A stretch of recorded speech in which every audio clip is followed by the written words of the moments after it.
bạn tô lốt bức tranh chú lính cứu hỏa mà hôm trước thì mình đã tô dở rồi. Thì có hai bức tranh mà mình đã tô dở, đó là bức tranh chú lính cứu hỏa thì mình mới hoàn thiện được một chút phần mũ thôi.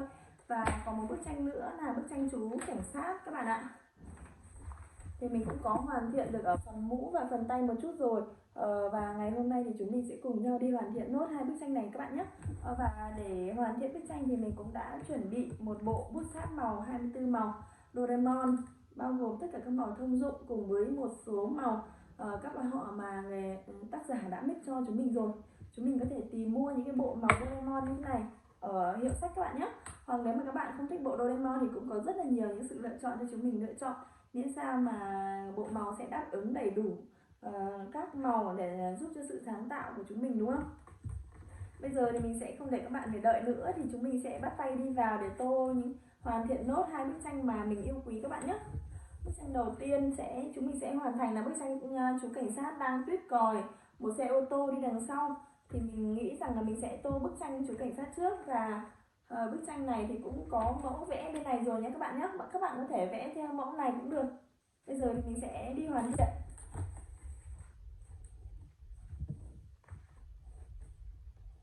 Mình sẽ sử dụng màu vàng để hoàn thiện nốt bức tranh nhé các bạn nhé.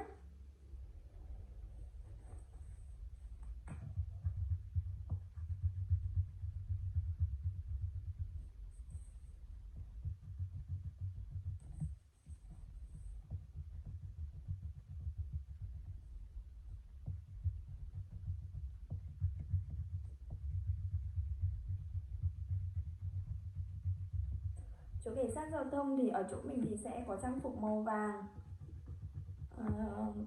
và mỗi khi mà mình đi học hoặc là đi đâu đó thì thường gặp chú cảnh sát giao thông sẽ đứng ở đường nhắc nhở những người dân là sẽ nhanh chóng đội mũ, đúng không các bạn? Mình nghĩ rằng như thế cũng rất là tốt để tránh cho những cái vụ tai nạn có thể xảy ra. Và những cái người mà dùng chất rượu bia thì cũng không nên sử dụng phương tiện đi lại, đúng không các bạn? Và mình cũng tin chắc rằng là ngày xưa cũng rất là nhiều bạn học sinh từng có những ước mơ rằng là sẽ một ngày nào đấy khi lớn lên là sẽ trở thành chú công an, đúng không các bạn? Nhưng mà thực sự là để làm được công an thì chúng mình phải học rất là giỏi, phải học và thi rất là giỏi, cho nên là cũng khá là khó đấy để có thể trở thành công an. Chỉ với một cách là chúng mình phải thật chăm học nhé. Mình đã hoàn thiện nốt một phần bên tay áo của chú cảnh sát giao thông rồi. Bây giờ mình sẽ hoàn thiện nốt một chút còn lại nhé.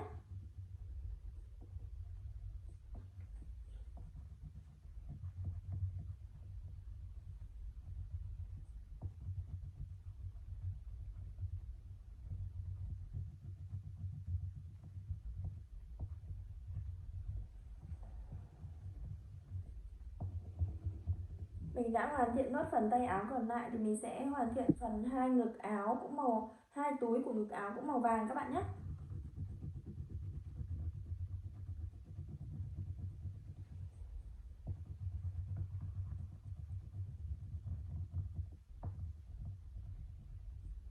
Ở bên ngoài thì các chú cảnh sát giao thông sẽ mặc trang phục màu hơi tối màu một chút, thì mình sẽ thử mix màu vàng này với màu vàng đó vàng tươi xem là cái màu nó có khác không các bạn nhé.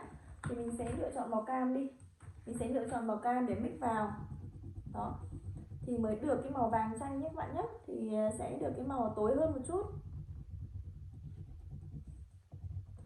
Nếu mà các bạn muốn mix màu mà các bạn chưa biết cách mix như nào thì các bạn có thể lấy một tờ giấy trắng, sau đó là chúng mình sẽ thử mix ra tờ giấy, và nếu mà ok thì chúng mình sẽ tô nhé các bạn nhé. Và mình cũng đã mix xong rồi, màu rất là ưng ý rồi các bạn ơi. Chúng mình có thể mix giữa màu vàng và màu cam sẽ ra màu vàng hơi đất một chút nhé các bạn nhé. Đó là màu đặc trưng của trang phục cảnh sát giao thông, đúng không các bạn? Cảnh sát thì sẽ chia ra rất là nhiều, như là cảnh sát hình sự này, cảnh sát cơ động này, cảnh sát giao thông này, cảnh sát an ninh nhé các bạn nhé. Rồi người làm văn phòng rất là nhiều, đúng không các bạn? Mình chỉ biết một số thôi, nhưng mà nếu bạn nào mà biết nhiều hơn thì các bạn có thể kể và comment cho mình biết với nhé. Bây giờ thì mình cũng đã xong phần trang phục áo rồi. Tiếp đến thì mình sẽ vẽ nốt cái trang phục quần, bởi vì là chúng mình sẽ tô màu vàng như vậy cho trang phục quần của chú cảnh sát giao thông các bạn nhé. Các bạn nhớ tô đều tay này, Và tô đậm tay ấn mạnh một chút nhé các bạn nhé, thì chúng mình sẽ có được cái màu nó đậm ấy.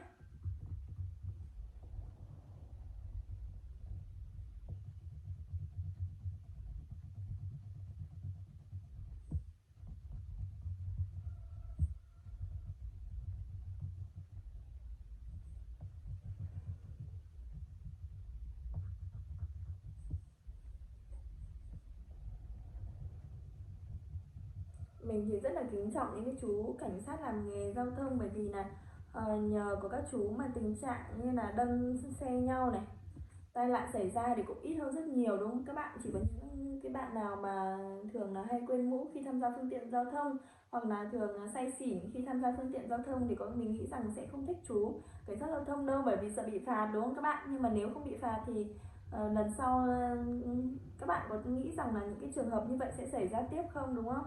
Đấy, bây giờ mình đã tô xong phần một bên quần rồi, bây giờ mình sẽ tô một bên phần còn lại nha các bạn nhé.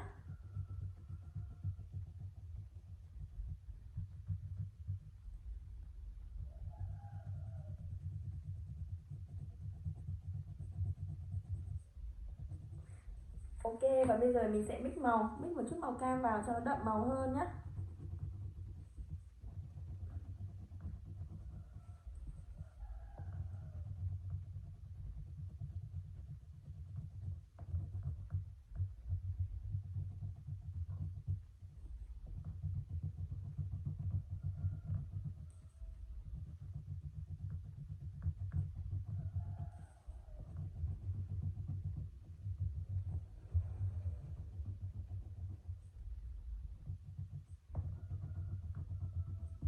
Mình đã tô xong phần trang phục cho chủ cảnh sát giao thông rồi. Bây giờ mình sẽ mình sẽ dùng màu đỏ các bạn ạ. Mình sẽ dùng màu đỏ để vẽ hai phần cầu vai các bạn nhé.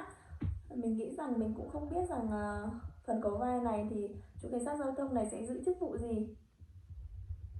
Mình cũng không được nắm rõ cho lắm. Nếu mà bạn nào mà biết thì các bạn hãy nói cho mình biết nhé. Thì mình đang tô màu đỏ lên cầu vai của chú cảnh sát giao thông. Mình đã tô xong rồi, bây giờ mình sẽ dùng màu xám để tô một chút ở phần thắt lưng da nhé các bạn nhé. Ở phần thắt lưng da này thì sẽ có một phần mà chứa khẩu súng, đúng không các bạn? Thì mình sẽ sử dụng màu lâu. Mình sẽ sử dụng màu lâu để tô màu thắt lưng da và khẩu súng các bạn nhé.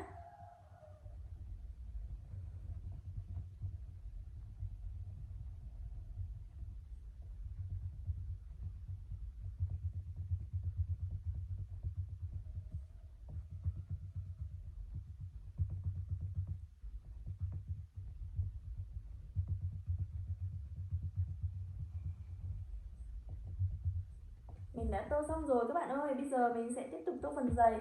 Phần giày thì mình cũng sẽ tiếp tục sử dụng màu nâu các bạn nhé. Các bạn nhớ tô đều tay và đừng để bị nem ra ngoài nhé. Nếu bị nem ra ngoài thì bức tranh của chúng mình sẽ không được đẹp đâu ạ, không được chỉn chu đâu. Cho nên chúng mình cố gắng là tô phần viền trước, sau đó là chúng mình tô bên trong các bạn nhé, thì sẽ không bị lem ra ngoài.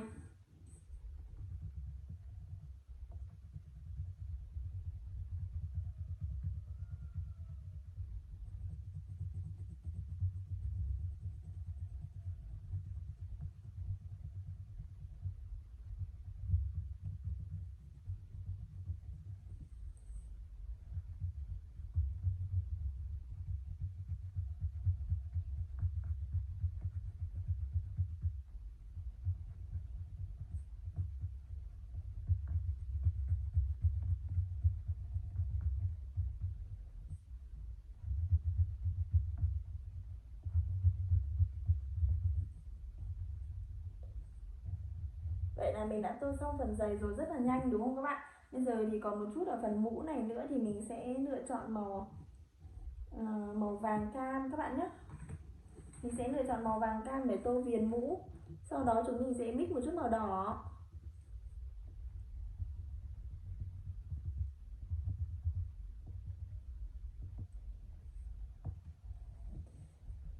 Sau đó chúng mình mix một chút màu đỏ vào phần viền ở trên các bạn nhé.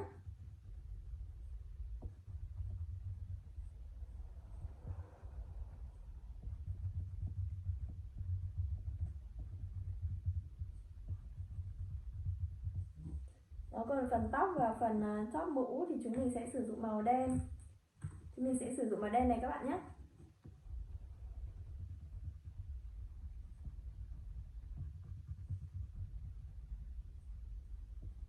Các bạn muốn tô bức tranh về chú cảnh sát giao thông thì chúng mình hãy ra hiệu sách và tìm mua bộ tô màu chủ đề khám phá thế giới xung quanh nghề bé yêu các bạn nhé. Chúng mình hãy ra hỏi mua quyển tô màu và chủ đề là khám phá thế giới xung quanh nghề bé yêu. Thì trong quyển sách tập tô này sẽ có rất là nhiều nghề cho chúng mình có thể tô được, từ nghề cảnh sát cho đến nghề thợ xây các bạn nhé. Và bây giờ mình sẽ hoàn thiện bức tranh.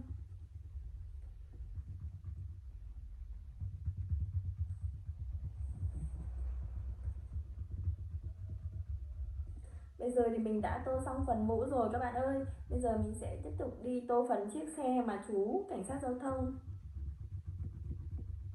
Còn một chút nữa các bạn ơi, còn một chút phần da nhé các bạn nhé.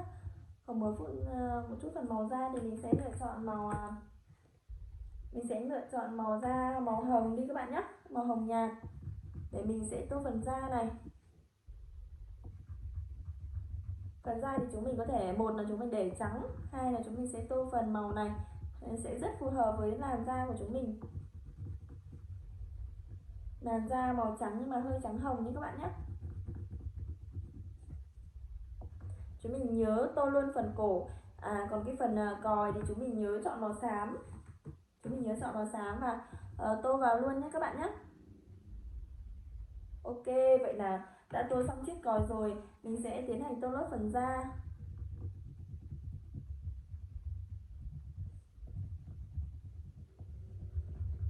Chúng mình nhớ tô phần cổ lên nhé các bạn nhé.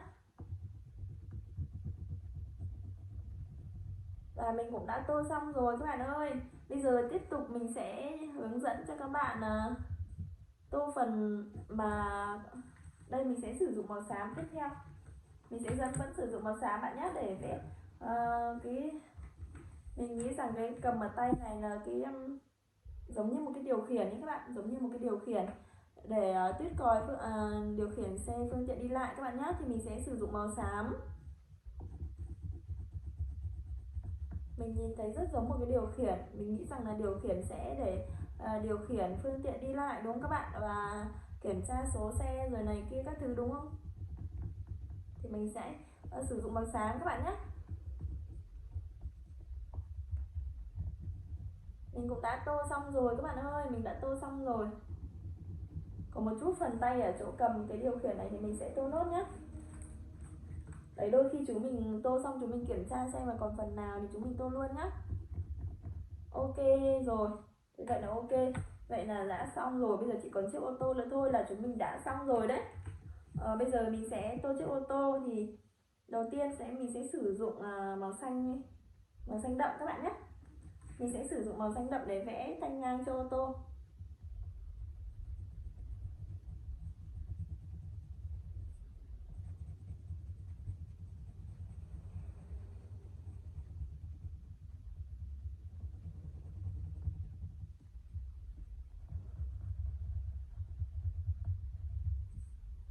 Sau đó mình sẽ tô phần màu xanh ở trên. Chúng mình có thể tô theo mẫu các bạn nhé.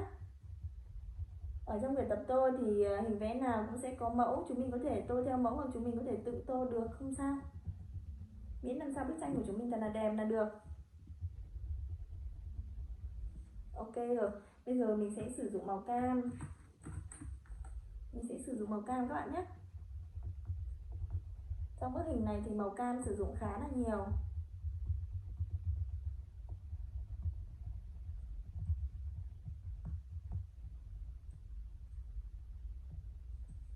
Và tiếp theo sẽ là màu xám. Một chiếc ô tô mix khá nhiều màu đúng không các bạn? Rất là sặc sỡ.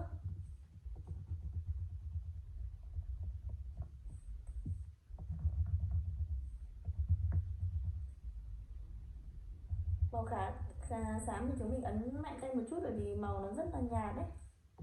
Màu nó hơi nhạt nên chúng mình ấn mạnh tay một chút nhé. Tiếp theo đó sẽ là một chút màu xanh da trời.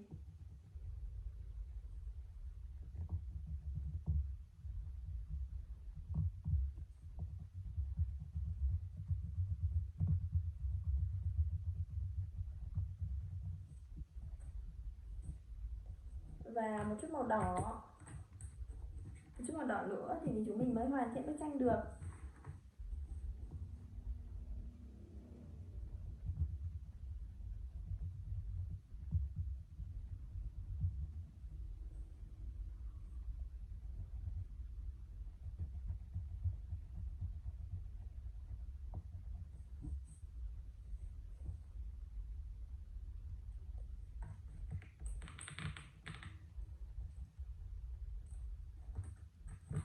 Mình sẽ sử dụng một chút màu nâu để vẽ phần chân nhá, cho chiếc ô tô.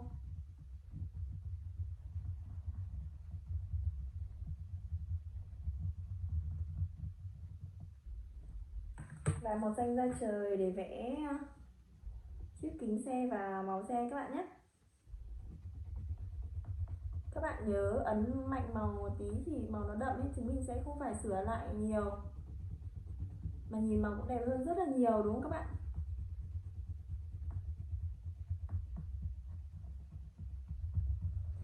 Ok rồi. Vậy là bức tranh của chúng mình đã hoàn thiện rồi. Bây giờ thì mình sẽ tiếp tục đi tô bức tranh thứ hai. Đó là bức tranh về bức tranh này mình sẽ để lại đây các bạn nhé. Và một lát nữa thì mình sẽ cho các bạn xem thành quả của mình. Bây giờ thì mình tiếp tục cho các bạn xem bức tranh tô bức tranh thứ hai đã. Bức tranh thứ hai chính là chú lính cứu hỏa các bạn nhé. Chú lính cứu hỏa của chúng ta, và bây giờ chúng mình sẽ bắt tay vào tô ngay nhé. Thì chiếc mũ của chú lính cứu hỏa đã dần hoàn thiện rồi, thì bây giờ mình sẽ sử dụng màu xanh để tô lốt chiếc mũ.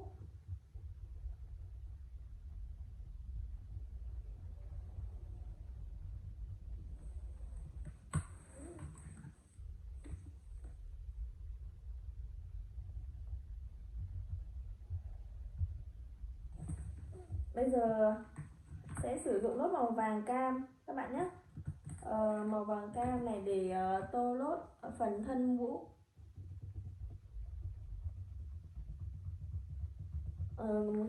Trong hình thì chú cảnh sát giao thông và chú lính cứu hỏa có một đặc điểm chung là đều sử dụng màu vàng cam, đúng không các bạn? Trang phục đều sử dụng màu vàng cam, là màu đặc trưng của hai ngành nghề rất là cao quý.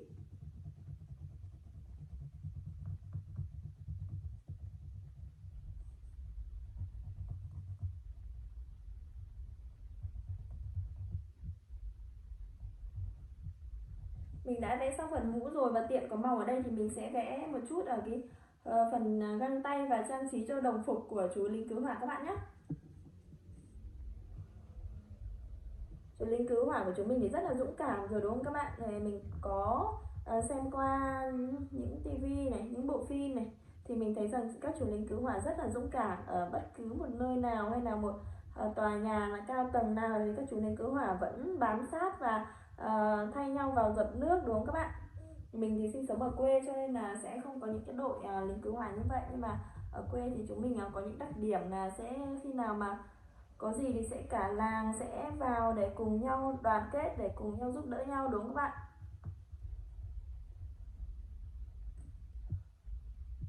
Và mình đã gần tô xong phần găng tay màu cam rồi.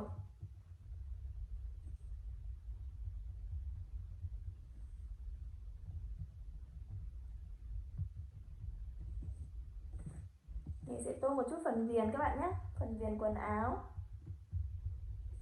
Thực sự mình rất là hâm mộ những chú lính cứu hỏa, và mình cũng nghĩ rằng là có rất nhiều bạn cũng lớn lên có thể mong muốn sau này sẽ trở thành một người chú lính cứu hỏa thật là dũng cảm, đúng không?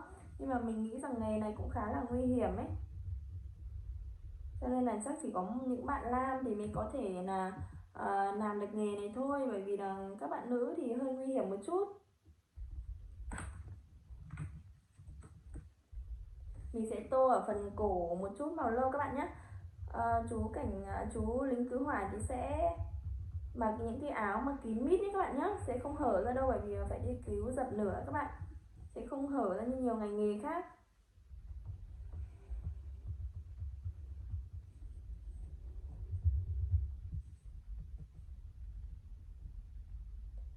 Bây giờ mình sẽ sử dụng màu đỏ.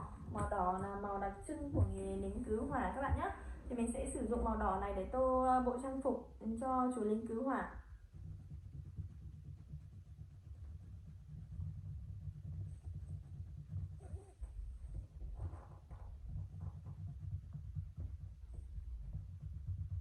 một vài năm qua thì đã có rất là nhiều những vụ cháy xảy ra ở những nơi thành phố cao tầng, đúng không các bạn? Rất là nhiều những vụ cháy đáng thương và thương tâm xảy ra rồi, nhưng mà cũng nhờ có những cái chú lính cứu hỏa mà một số nạn nhân đã được cứu và cũng đã bảo vệ được một số tài sản, đúng không mọi người? Và chúng mình khi đặt giả thiết ra nếu như mà không có những chú lính cứu hỏa thì những cái nơi cao như vậy thì cũng không ai có thể hỗ trợ được, đúng không các bạn? Cho nên là thực sự là mình rất là cảm kích đối với nghề lính cứu hỏa, và mình luôn cảm ơn những chú lính cứu hỏa đã luôn sẵn lòng không ngại nguy hiểm để có thể hỗ trợ được nhiều người hơn ấy.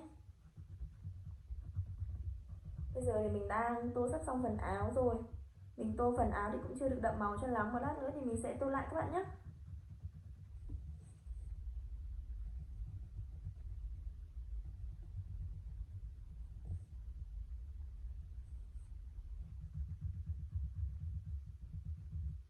Sau khi vẽ xong phần áo rồi thì mình sẽ tô nốt phần quần. Phần quần thì chú lính của chúng mình cũng sẽ sử dụng màu quần đỏ nhé các bạn nhé. Màu đỏ này tượng trưng, mình nghĩ rằng là tượng trưng cho màu lửa, đúng không các bạn? Bởi vì là màu lửa là màu đỏ mà, cho nên là mình nghĩ rằng là đây sẽ là bộ đồ đặc trưng. Đó, mình đang tô lót phần quần rồi. Các bạn chờ một chút, lát nữa thì mình sẽ cho các bạn xem nhé.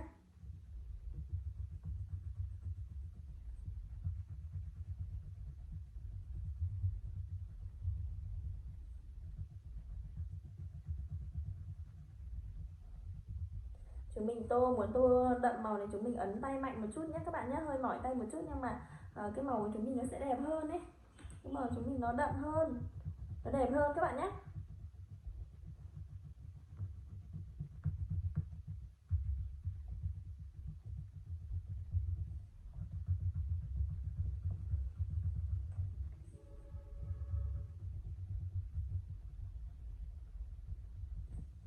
Mình đã vẽ xong rồi các bạn ơi. Bây giờ mình sẽ tiếp tục vẽ phần giày, có một chút ở phần quần này nữa, các bạn đợi mình nhé.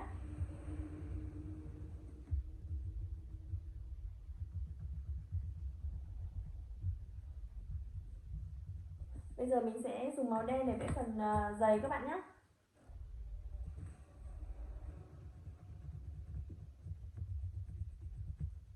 Mình nghĩ những chú lính cứu hỏa sẽ đi đôi giày màu đen, bởi vì là đến những nơi rất là nước sôi lửa bỏng thì nên sử dụng màu đen, đúng không các bạn? Vừa để bảo vệ chân mình mà cũng để sạch sẽ hơn.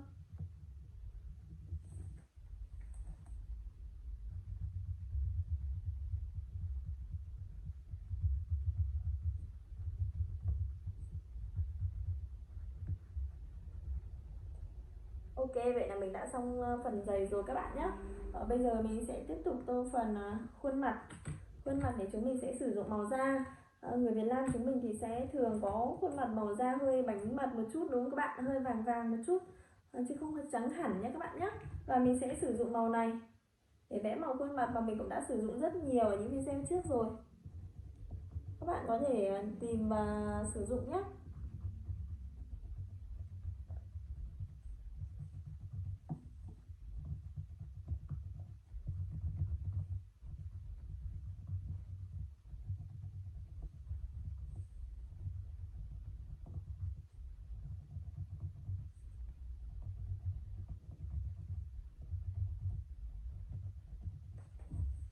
Vậy là mình đã vẽ xong phần khuôn mặt rồi. Bây giờ mình tiếp đến thì mình sẽ vẽ phần vòi nước các bạn nhé. Vòi nước thì mình nghĩ rằng là mình sẽ sử dụng màu hơi tối màu một tí, và thì mình sẽ pha giữa màu xám và màu đen các bạn nhé.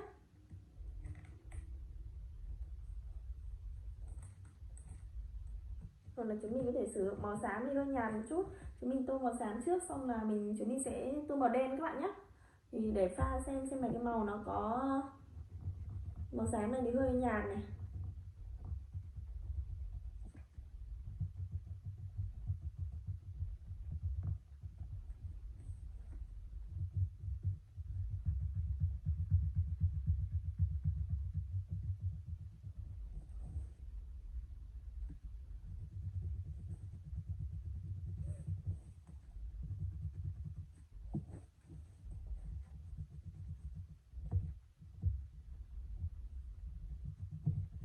mình hãy thử tô màu xám trước, sau đó là chúng mình thử mix một chút màu đen nhẹ vào các bạn nhé, thì để cho cái màu này nó sẽ đậm hơn. Mình sẽ sử dụng màu xám trước đi, các bạn hãy cùng chờ đợi nhé.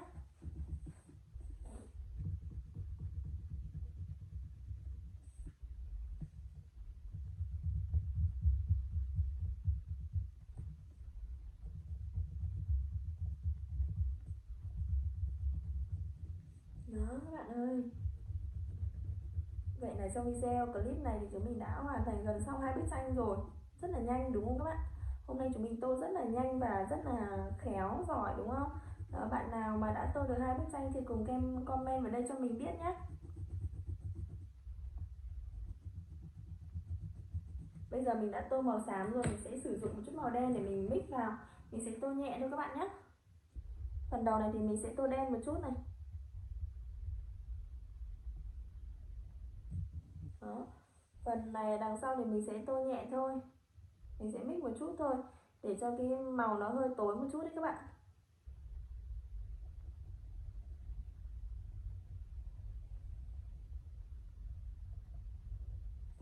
Đó. Mình sẽ mix một chút nhé các bạn nhé. Phần mix thì chúng mình nhớ tô nhẹ thôi, để cho cái màu nó hơi nhem nhuốc một chút cũng được. Bởi vì cái ống nước này thì thực sự là cũng không thể sạch được đúng không các bạn?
Chúng mình tô kỹ một chút và đều một chút các bạn nhé.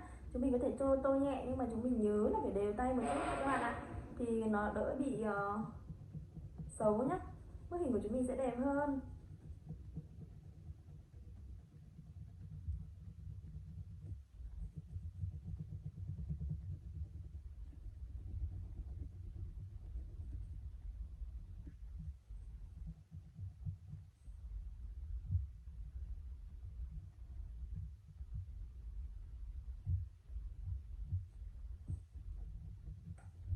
Mình đã tô gần xong rồi, chỉ một chút nữa thôi là mình đã gần xong rồi các bạn nhé.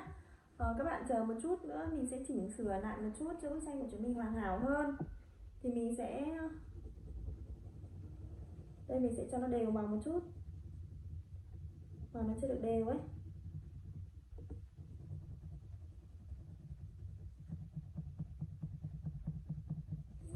Chưa được đều cho lắm các bạn ạ. Đấy, chúng mình đều thì chúng mình vẽ này, chúng mình tô này, nhẹ tay nhưng mà phải thật là đều nhé, để cho nó có cái màu xám xám ấy. Bởi vì người ta mix cái màu xám nó hơi nhạt đấy các bạn, người ta để cái màu xám nó hơi nhạt, cho nên chúng mình mix thêm màu đen vào nhé. Bộ màu thì đã có rất là nhiều màu mix rồi, nhưng mà nó vẫn thiếu những cái màu mà chúng mình cần phải sử dụng đúng không? Ok nha, vậy là mình đã gần xong rồi. Quá đẹp rồi các bạn ơi, quá đẹp rồi nhá. Các bạn nào mà tô được màu mà thật là đẹp thì các bạn hãy khoe với mình nhé. Còn nếu mà các bạn muốn treo thì các bạn có thể cắt ra, chúng mình ép mang đi ép dẻo, hoặc là chúng mình mang đi treo, ép dẻo treo cho bạn học, hoặc là chúng mình hãy gói vào và gửi tặng những người mà làm nghề. Nếu chúng mình biết địa chỉ của chú lính cứu hỏa nào thì mình có thể gửi tặng, cũng rất là ý nghĩa đúng các bạn. Mình tin rằng những chú lính cứu hỏa sẽ rất là vui khi mà nhận được bức tranh của chúng mình đúng không các bạn? Và bây giờ thì mình cũng đã hoàn thiện xong 2 bức tranh rồi. tranh đầu tiên mình hoàn thiện là chú lính cứu hỏa này các bạn nhé, với chiếc mũ màu vàng và bộ quần áo màu đỏ rực. Chú cứu hỏa đang phun những tia nước để dập tắt các đám cháy, rất là ý nghĩa đúng không các bạn, một hành động rất là cao cả và ý nghĩa. Bức tranh này mình đã hoàn thành xong rồi, và mình cũng đã hoàn thành lốt bức tranh chú cảnh sát giao thông đang làm nhiệm vụ để đảm bảo an toàn giao thông cho tất cả mọi người. Cả hai bức tranh này ngày hôm nay đều khá là đặc biệt và rất là ý nghĩa đúng không các bạn.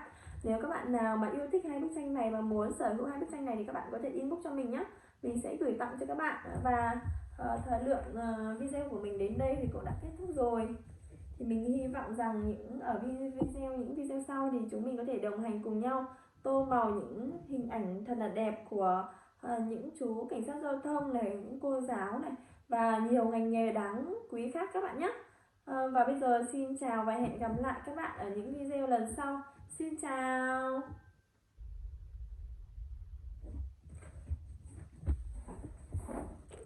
Xin chào các bạn, chào mừng các bạn đã quay trở lại với kênh YouTube của mình ngày hôm nay. Hôm nay thì mình sẽ hướng dẫn cho các bạn tô về chủ đề động vật các bạn nhé. Và ngày hôm nay thì chúng mình sẽ tô về con mèo đi các bạn ơi. Và để tô được con mèo thì mình đã chuẩn bị một hình như thế này các bạn nhé. Một hình này là một chú mèo đang nằm đúng không các bạn. Và ở phần trên này cũng đã có hướng dẫn cho chúng mình tô rồi. Và để hoàn thiện bức tranh chú mèo này thì mình cũng đã chuẩn bị một hộp sáp màu như thế này các bạn nhé. Bộ này sẽ là bộ Doraemon bao gồm 24 màu thông dụng. Chúng mình có thể hoàn toàn đủ những cái màu sắc để mà mình tô vẽ được. Và nếu mà chúng mình mà cần một màu nào đấy lạ thì chúng mình có thể sử dụng một tờ giấy và chúng mình sẽ có thể pha trộn các màu với nhau và vẽ cũng rất là đẹp các bạn nhé. Và bây giờ thì chúng ta sẽ cùng nhau đi tô màu chú mèo này nhé các bạn nhé.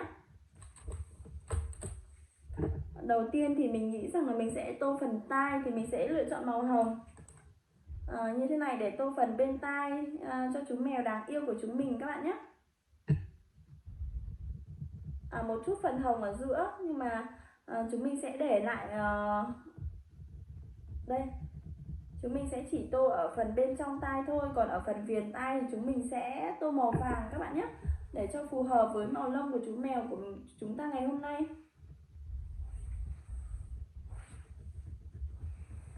Một chú mèo rất là đáng yêu.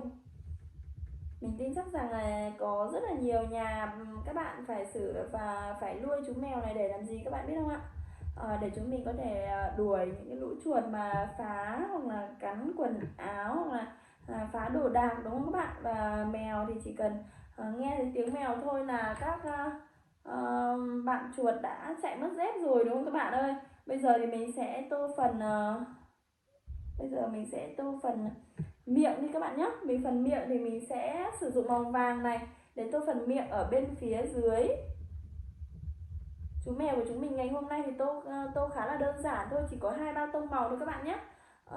Tông màu vàng là chủ đạo và chỉ có cái phần chân này, phần khuôn mặt thì chúng mình sẽ sử dụng màu vàng nhạt để tô các bạn nhé.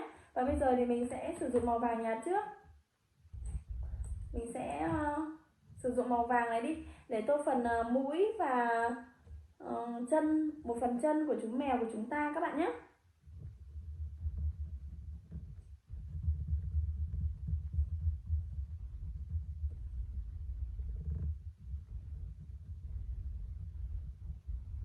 Ngày xưa thì các chú mèo rất là tích cực bắt chuột đúng không các bạn, nhưng mà bây giờ thì mình thấy thời bây giờ thì các chú mèo mình nghĩ là đã nhàn hơn ngày xưa rồi, đồ ăn kiểu có nhiều ấy các bạn. Cho nên là các chú mèo thì cũng đã ít đi bắt chuột hơn. Kiểu bây giờ mỗi bữa ăn thì chúng mình sẽ phần cho mèo ăn và cũng có rất là nhiều đồ ăn cho chú mèo, cho nên là mình có rất là nhiều bạn mà mình thấy rất là yêu quý mèo ấy. Các bạn ấy còn mua thức ăn dành cho mèo riêng cơ các bạn ơi. Cho nên là những chú mèo của chúng mình sẽ không phải đi bắt chuột để tìm thức ăn nữa. Và bây giờ thì mình sẽ tô lần lượt các bạn nhé. Mình sẽ tô phần chân dưới này.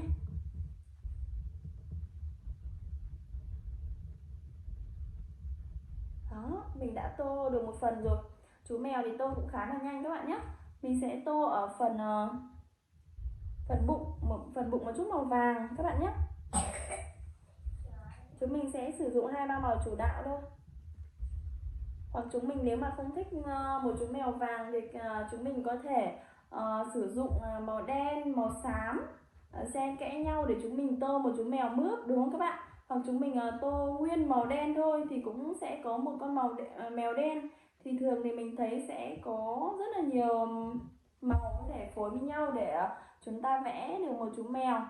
Cũng có chú mèo trắng này, có một chú mèo trắng đen này, có một chú mèo trắng nguyên này, đen nguyên và chú mèo xám, có rất là nhiều màu các bạn nhé. Các bạn có thể hoàn toàn nếu mà không thích một chú mèo vàng thì chúng mình hãy sử dụng những cái màu khác để phối kết hợp với nhau để tô lên một chú mèo khá là đáng yêu các bạn nhé. Nhưng mà các bạn tô thì các bạn nhớ là phải chọn những cái màu mà thực tế với cuộc sống, có nghĩa là ở bên ngoài có những cái màu như vậy các bạn nhé. Các bạn không nên là lựa chọn những cái màu lố quá thì khi mà chúng mình tô vào tranh ấy thì sẽ không được đẹp đâu các bạn ơi. Chúng mình không thể nào mà tô một con mèo đỏ này rồi là một con mèo xanh lá cây này, đúng không các bạn? Chúng mình chỉ có thể tô những cái màu mà nó sát với thực tế thôi các bạn nhé. Các bạn tô màu thì các bạn nhớ là phải tô thật kỹ và đều tay các bạn nhé. Và bây giờ thì mình sẽ đi tô những cái phần mình sẽ sử dụng màu cam các bạn nhé, để tô những cái phần đường vân của chú mèo của chúng mình. Mình nghĩ rằng ở đây sẽ có rất là nhiều bạn yêu mèo và có rất là nhiều bạn chắc cũng không thích chú mèo lắm, đúng không các bạn? Mèo thì cũng rất là đáng yêu và hiền hòa thôi. Mèo sẽ không ít khi nào mà tấn công con người lắm, đúng không các bạn? Mình đã từng nuôi mèo rồi và mình cũng thấy rằng là mèo cũng rất là dễ thương và rất là hiền. Chỉ khi nào mà chúng ta lô nghịch quá thì chú mèo mới nổi giận và chú mèo có thể cào chúng mình. Nhưng mà thực ra bình thường nếu mà chúng mình không trêu chọc ấy thì chú mèo của chúng mình cũng rất là dễ thương và đáng yêu, đúng không các bạn? Nhưng mà có một cái đặc điểm mà mình không thích ở cái việc mà nuôi mèo các bạn ạ. Mình sẽ chia sẻ với các bạn là cái việc mà nuôi mèo ấy thì chúng mình phải vệ sinh thật là sạch sẽ. Chúng mình sẽ chuẩn bị một chỗ để cho chú mèo đáng yêu của chúng ta vệ sinh. Nếu không thì chú mèo của chúng ta sẽ đi bệnh ra khắp nhà các bạn nhé. Và cái nước mà đi bệnh của chú mèo ấy mùi nó rất là khó chịu. Cho nên là chúng mình nuôi mèo thì chúng mình phải vệ sinh thật là tốt. Cho nên là có khá nhiều bạn thì có vẻ là không thích nuôi mèo cho lắm.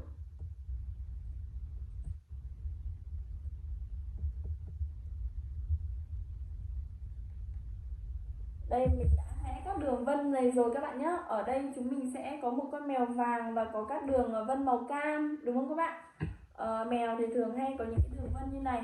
Và bây giờ thì mình sẽ tiến hành, mình sẽ lấy màu vàng đi để tô cho chú mèo đáng yêu của chúng ta các bạn nhé. Mình sẽ tô từ từ thôi để cho cái màu vàng này nó thật là đẹp luôn. Đó, mình đang tô phần tai phần tai bên ngoài các bạn nhé.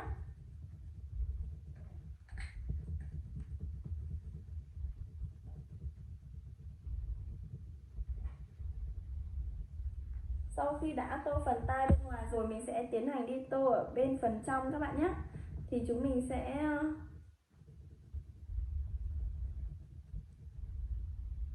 mình còn quên mất một phần mũi các bạn ạ. Mình sẽ sử dụng màu hồng này để tô phần mũi cho chú mèo đáng yêu của chúng ta. Đó, một con mèo vàng nhưng sẽ có mũi màu hồng các bạn nhé. Bây giờ thì mình sẽ tô màu tiếp tục.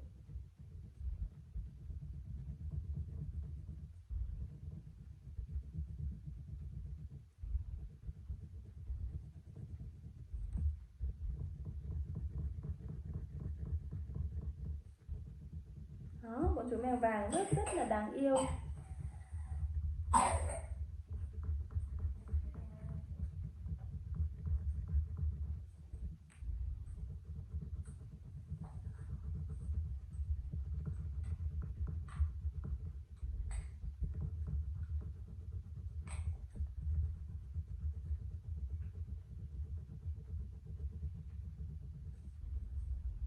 Đây mình sẽ tô đến phần người các bạn nhé. Mình đã tô xong phần đầu rồi. Bây giờ mình sẽ tô phần người các bạn nhé. Sau khi mà tô xong phần người thì mình sẽ tô tiếp phần chân. Chú mèo thì tô cũng khá là đơn giản và mix cũng rất là ít màu, cho nên là chúng mình tô cũng rất là nhanh các bạn. Nhưng mà các bạn nhớ tô phải tô kỹ, đều màu và phải tô thật là đậm một chút các bạn nhé, thì chú mèo của chúng mình sẽ đẹp hơn rất là nhiều. Bây giờ mình đã sắp xong phần thân rồi các bạn ơi, mình sẽ tiếp tục tô phần chân các bạn nhé. Chú mèo của mình chỉ có một màu thôi cho nên là tô cũng khá là nhanh, nhưng mà màu vàng này cũng rất là đẹp các bạn ạ.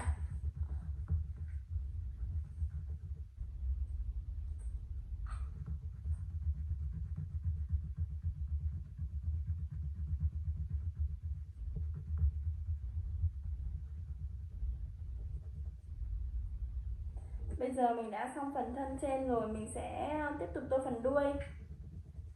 Chú mèo của chúng mình có một chiếc đuôi rất là dài, đúng không các bạn? Và một chiếc đuôi này khá là dài luôn ấy. Chiếc đuôi này thì cũng sẽ có những cái đường vân màu vàng cam, và màu chủ đạo sẽ là màu vàng các bạn nhé. Các bạn có thể tô theo mình cũng được ạ. Bây giờ thì mình đã sắp xong phần chú mèo rồi các bạn ơi, mình đã xong rồi. Các bạn có muốn mình tô tiếp thêm một chú chim hoặc một chú vịt nào nữa không các bạn? Bây giờ thì mình đã xong phần mèo rồi nhé các bạn ơi. Nếu mà các bạn có nhận xét gì thì các bạn cứ comment phía bên dưới các bạn nhé. Mình sẽ tham khảo ý kiến của các bạn.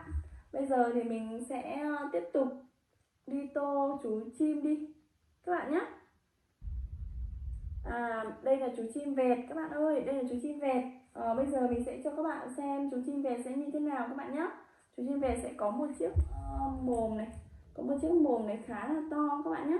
Đấy, và một bộ lông này, và một bộ lông cũng rất là đẹp, và hai cái chân này, hai cái chân nhưng mà mình rất là ấn tượng ở cái mỏ của chú chim này khá là to đúng không các bạn. Và bây giờ thì mình sẽ tiếp tục hành trình tô màu lốt bức tranh này các bạn nhé. Các bạn hãy cùng với mình cùng nhau tô, và nếu mà như các bạn có bất kỳ một ý kiến nào thì các bạn cứ comment vào cho mình để mình tham khảo các bạn nhé. Bây giờ thì mình rất thích chiếc mỏ cho nên là mình sẽ tô chiếc mỏ trước các bạn nhé. Mình sẽ sử dụng màu đỏ đi để mình sẽ tô chiếc mỏ cho chú vẹt. Đây là con chim vẹt các bạn nhé. Con chim vẹt là con chim mà khá là thông minh đấy các bạn ạ. Chim vẹt của chúng mình thì có thể nói được tiếng người các bạn nhé, nhưng mà chắc là mình nghĩ rằng là cũng phải dạy khá là lâu đấy. Bởi vì khi mình đến một số nhà ấy, thì họ có nuôi vẹt ấy, thì con vẹt có nhại lại những gì mà mình nói, cho nên là mình nghĩ rằng là chú vẹt khá là thông minh. Nhưng mà để nói theo cách của mình thì mình nghĩ rằng sẽ phải tốn một thời gian để tập luyện, đúng không các bạn? Ngày xưa thì người ta thường mắng những bạn nào mà hay nói nhiều ấy các bạn, thì người ta sẽ ví như là mồm thì như con vẹt ấy, đúng không các bạn? Là đồng nghĩa với việc là nói quá nhiều ấy, thì người ta sẽ ví là nó như vẹt. Cho nên là chú vẹt của chúng mình ấy, mỗi khi mà thấy khách đến thì chú vẹt sẽ nói liên hồi luôn, các bạn có tin không? Nếu mà các bạn không tin thì các bạn có thể đặt mua một chú vẹt về để chúng mình nuôi các bạn nhé. Đây thì ở bên này cũng đã tô màu mắt rồi, mình đã sắp xong phần mỏ rồi. Mình sẽ tô lại một lần nữa để cho phần mỏ của chúng mình sẽ đều màu, không bị trắng các bạn nhé. Sẽ không còn những cái phần lốm đốm trắng nữa.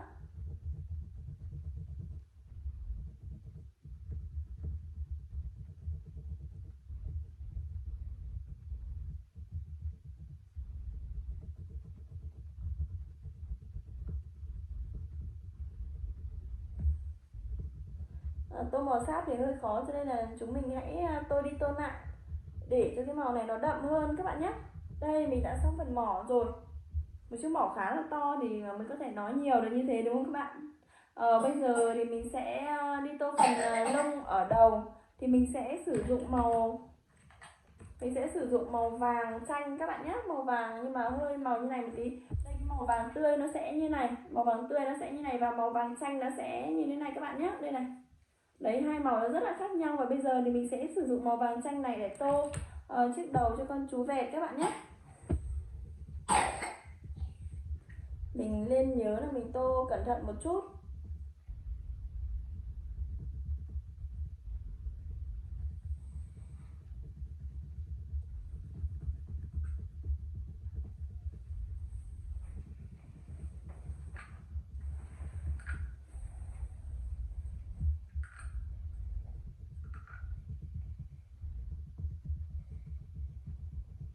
Đó, chúng mình sẽ vẽ phần đường viền trước.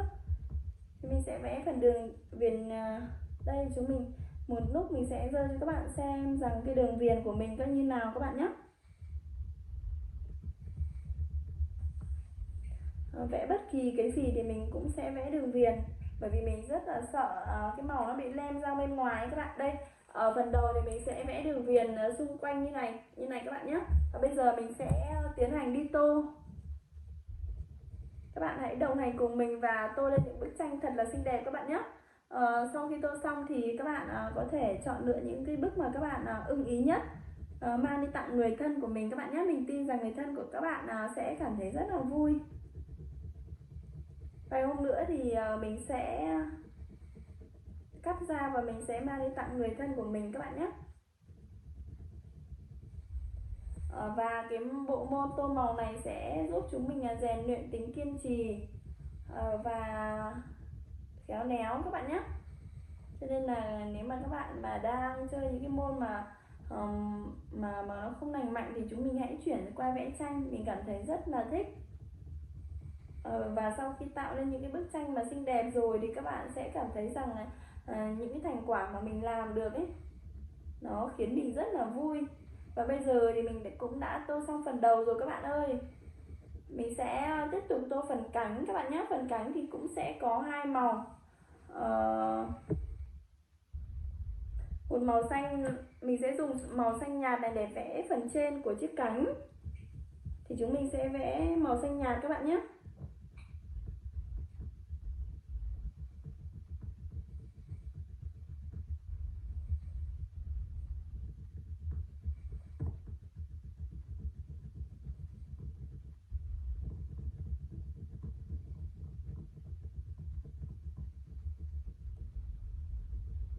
Đó, phần cánh thì rất là đẹp các bạn ơi.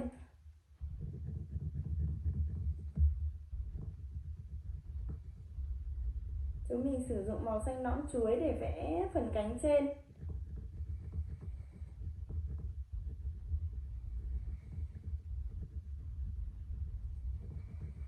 Đó, khá là đẹp các bạn nhé. Như này là khá là đẹp rồi. Đó, phần cánh trên thì mình cũng đã hoàn thiện rồi các bạn ơi. Mình sẽ tiếp tục hoàn thiện phần cánh bên dưới. Cái bên dưới thì mình sẽ sử dụng màu xanh lá cây, nhưng mà mình sẽ sử dụng màu đậm hơn một chút các bạn nhé. Không, mình sẽ sử dụng màu này đi. Và bây giờ thì mình sẽ tiến hành vẽ các bạn nhé. Chúng mình cũng sẽ vẽ đường vân trước này. Trên video của mình, nếu mà có bạn nào mà cũng đã nhìn thấy chú vẹt rồi và cũng đã nghe chú vẹt nói thì các bạn có thể comment vào đây chia sẻ. Các bạn có thể comment vào đây để chia sẻ với mình các bạn nhé. Nếu mà nhà bạn nào mà đã từng nuôi vẹt, hoặc là các bạn mà đã nhìn thấy chú vẹt rồi thì các bạn có thể comment và chia sẻ cho mình các bạn nhé. Thực ra thì mình cũng chỉ mới nhìn ở trên tivi thôi các bạn ơi. Một chú vẹt thì chắc là mình nghĩ rằng khi mà có một người nào đó mua về nhà thì mình nghĩ rằng là sẽ phải luyện tập chú vẹt một thời gian thì mới có thể là khi khách đến thì sẽ biết chào, đúng không các bạn?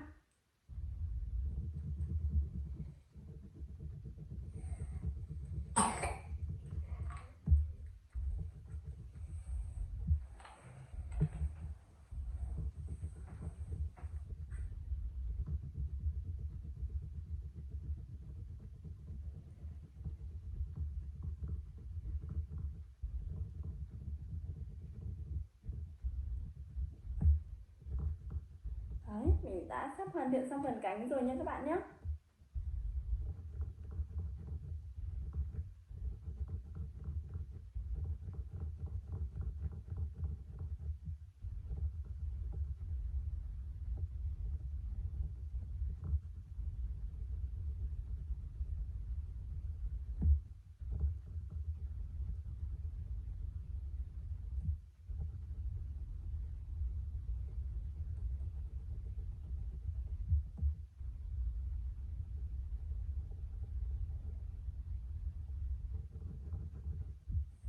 Chú vẹt của chúng mình ngày hôm nay thì khá là sặc sỡ và khá là nhiều màu các bạn nhé. Mình nghĩ rằng chú vẹt của chúng mình ngày hôm nay chắc phải có đến 4-5 màu ấy, rất là màu sắc, rất là sặc sỡ. Và đây là một trong số những loài động vật mà được con người khá là yêu quý và coi giống như một người bạn, đúng không các bạn? Mình đã nghe kể là có rất là nhiều chú vẹt được huấn luyện. Khi có khách đến thì sẽ kêu lên ấy là có khách. Đó cũng rất là hay. Nhưng mà dù sao thì mình vẫn ủng hộ những cái việc mà các bạn có thể phóng sinh hoặc là thả những chú vẹt ra ngoài các bạn nhé. Nên thả chúng về môi trường tự do sẽ khiến chúng vui vẻ và phát triển tốt hơn, đúng không các bạn? Bây giờ thì mình đã xong phần cánh rồi, mình sẽ chuyển qua phần đuôi. Phần đuôi thì mình cũng sẽ sử dụng màu xanh này các bạn nhé.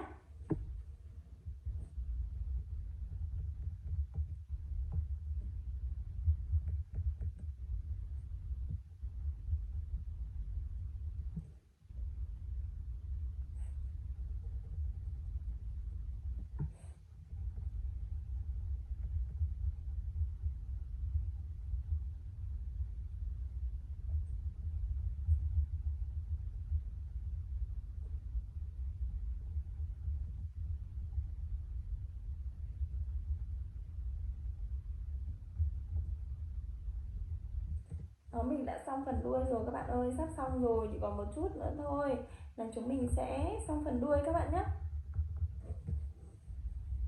Chú vẹt của mình ngày hôm nay rất là xinh, rất là sặc sỡ luôn. Bây giờ thì mình đã xong phần đuôi rồi, mình sẽ tiến hành đi tô phần bụng các bạn nhé. Chúng ta chỉ còn 2 phần nữa là chúng ta đã hoàn thành xong bức tranh chú vẹt rồi. Chúng mình sẽ cùng nhau đi tô lốt những phần còn lại các bạn nhé. Phần tiếp theo sẽ là phần bụng, thì mình sẽ sử dụng màu vàng. Đâu nhỉ? À đây rồi, màu vàng đây các bạn nhé. Màu vàng chúng mình sẽ tô phần bụng dưới. Chắc hẳn các bạn sẽ nghĩ rằng chú vẹt của mình rất là nhiều màu sắc, đúng không các bạn?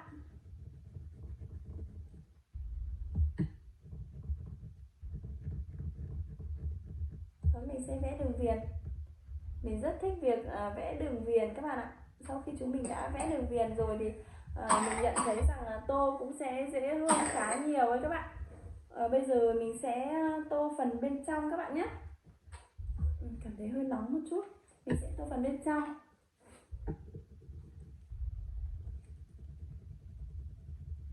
Và các bạn thì biết được mình biết được rất là ít những loài chim các bạn ạ. Mình chỉ biết chim sẻ này, chim di này, chim sáo và vẹt này thì mình cũng có biết. Nếu mà ở trong video của mình có bạn nào mà biết khá nhiều loài chim thì các bạn hãy chia sẻ cho mọi người cùng biết các bạn nhé. Bây giờ thì có rất là nhiều người thường xuyên săn bắt chim, cho nên là những con chim xinh đẹp của chúng mình nghĩ rằng cũng đã không còn các bạn ạ. Cũng chỉ còn một số loài mà dễ sống được, đúng không các bạn? Còn những loài mà hiếm hiếm một chút thì mình nghĩ rằng là cũng bị săn bắt mất một phần rồi. Đó, bộ lông cho chú chim ở phần bụng dưới màu vàng rất là đẹp các bạn ơi, rất là đẹp các bạn nhé. Đấy, màu vàng này, ở phần trên sẽ là bộ lông màu xanh, kết hợp với nhau rất là hợp luôn. Bây giờ mình sẽ tiến hành đi tô phần gì được các bạn nhỉ? Còn phần chân nữa, cái phần đầu thì mình hơi tô nhìn nó hơi không đều lắm, mình sẽ tô lại một chút các bạn nhé. Có một chỗ nó không được đều ấy, nó vẫn còn hơi trắng trắng ấy, thì mình sẽ tiến hành tô cho thật đều.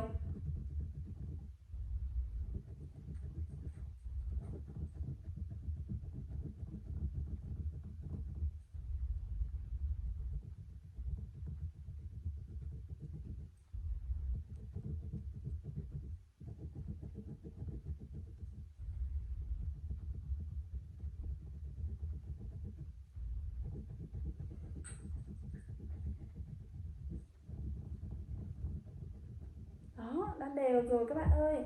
Mình đã vẽ rất là đều rồi, đẹp như trong tranh các bạn nhé. Các bạn tô màu ấy thì các bạn chỉ cần tô cẩn thận một chút thôi. Xong đó là các bạn tô đi tô lại một chút. Đối với màu sáp thì chúng mình phải tô nhiều lần thì cái màu của mình sẽ đẹp hơn các bạn nhé. Nhìn đẹp như trong tranh rồi các bạn ơi. Bây giờ thì mình sẽ tô phần chân. Phần chân thì chúng mình phải cẩn thận hơn một chút, thì mình sẽ tô màu đen đi. Vẹt sẽ có chân màu đen các bạn nhé. Phần chân thì mình sẽ tô từng ô một. Phần chân của chú vẹt sẽ như kiểu là có vảy ấy các bạn, cho nên là chúng mình sẽ tô từng ô một.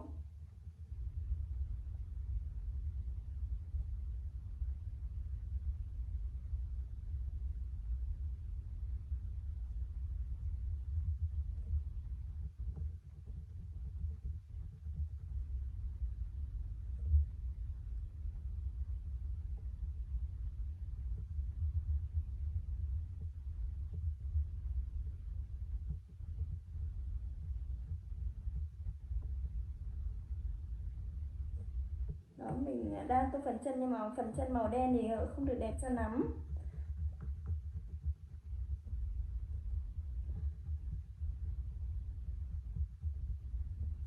Các bạn có thể sử dụng màu khác nhạt hơn một chút để tô phần chân các bạn nhé. Các bạn có thể sử dụng màu nâu này hoặc màu xám. Mình nghĩ rằng đẹp nhất sẽ là màu xám để tô phần chân các bạn nhé. Phần chân màu xám thì sẽ nhìn thấy những cái đường vẩy ấy. Còn màu đen thì nhìn nó hơi tối cho nên là nhìn nó không được rõ cho lắm các bạn ạ. Cho nên là mình nghĩ rằng màu xám sẽ đẹp hơn nhé. Nhưng mà vì mình đã tô màu đen rồi cho nên là mình sẽ tô lớp phần chân màu đen. Các bạn theo dõi video của mình thì các bạn nhớ về vào hiệu sách mua một tập tô màu các bạn nhé. Và chúng mình mỗi tối chúng mình sẽ cùng nhau tô màu được không các bạn ơi. Các bạn hãy đi mua và thực ra một quyển tô màu này nó cũng khá là rẻ các bạn ạ.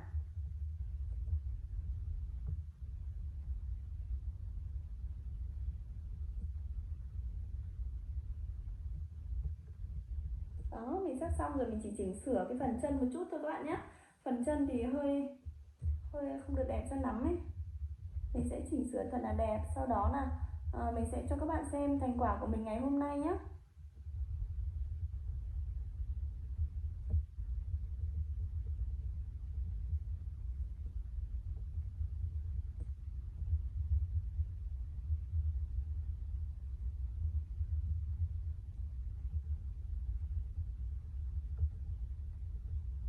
Đó, mình đã chỉnh sửa một chút rồi, chỉ còn một tí nữa thôi. Các bạn hãy đợi xem thành quả của mình các bạn nhé. Bức tranh này mình thấy khá là đẹp đấy các bạn ơi. Bạn nào mà chưa biết con vẹt như nào thì cũng là cơ hội để chúng mình có thể tìm hiểu thêm về một loài chim nữa các bạn nhé. Đó, mình đã tô gần xong rồi các bạn ơi, chỉ còn một chút. Còn một chút màu vàng ở phần bụng thì chưa được đều cho lắm thì mình sẽ tiến hành tô.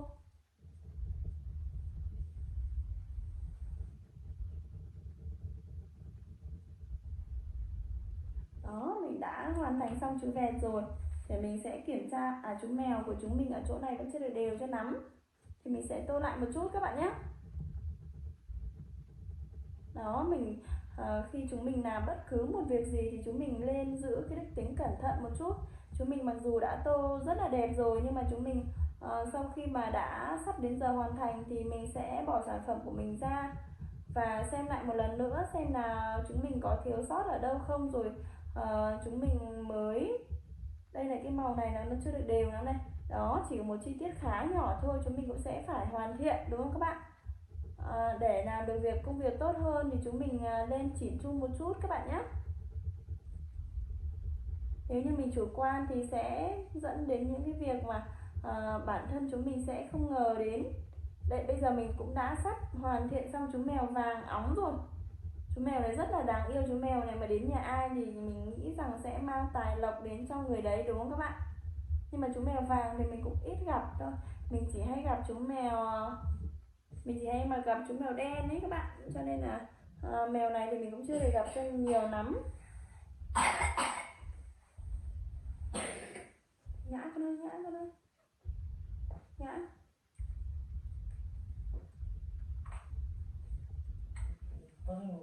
nhã kìa, nhã kìa.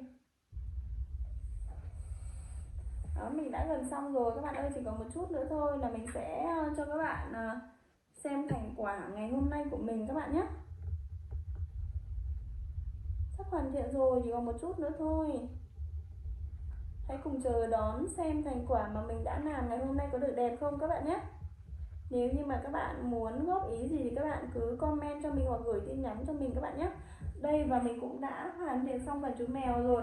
Mình thì mình thấy rất là đẹp rồi các bạn ơi, đẹp như trong tranh luôn ấy. Đây, các bạn thử nhìn xem chú mèo vàng của mình có những cái đường vân sọc màu cam đúng không các bạn? Và một màu vàng óng. Mình nghĩ rằng ai nuôi chú mèo này cũng sẽ cảm thấy rất là may mắn, bởi vì màu vàng là màu của tài lộc đúng không các bạn? Và mình đã tô thêm một hình chú chim vẹt nữa, màu vẹt. Chú chim vẹt của chúng mình ngày hôm nay cũng rất là rực rỡ, và ngày hôm nay chúng mình chủ yếu là sử dụng tông màu vàng. Và chú vẹt sẽ bổ sung thêm một chút tông màu xanh vào phần cánh nữa. Vậy là chúng mình đã hoàn thành hai phần vẽ rất là đẹp rồi đúng không các bạn? Đó, các bạn nhìn xem rất là đẹp luôn. Bây giờ thì video của chúng mình đến đây cũng đã kết thúc rồi. Hy vọng lần sau thì chúng mình sẽ có thể tô thêm được nhiều hình xinh đẹp nữa đúng không các bạn? Hẹn gặp lại các bạn ở những video lần sau. Xin chào các bạn nhé.